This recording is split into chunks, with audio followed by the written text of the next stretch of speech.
Just watched The Count of Monte Cristo the other night. It's an incredible movie of a guy who has nothing, who was born by, back in the, 1700s or something. It's a period piece. He was born of like a clerk, a guy who makes no money. And his friend was born of like some general who had a lot of money or something.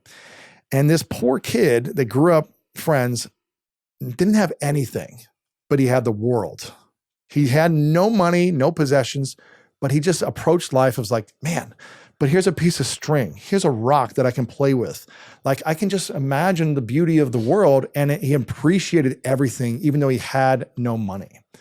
And I think in some ways, it's so hard to look at that when we see Instagram and TikTok where everyone has things. That's the hard part, yeah. When you see everyone else having fun with money and going on that trip with their girlfriends, or buying that expensive car to show off to their guy friends, or getting the nice watches, or having the cool shoes, and you thinking, oh, if I could really have money, then I could have these things that would make me feel cool or feel better.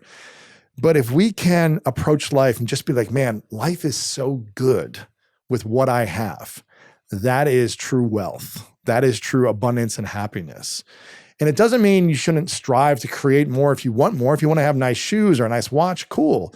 You got to learn how to make money. And you want to learn how to make money easy, not make money hard. Mm-hmm. And that is a process in developing these skills, these talents within you, and seeing how you can monetize those skills.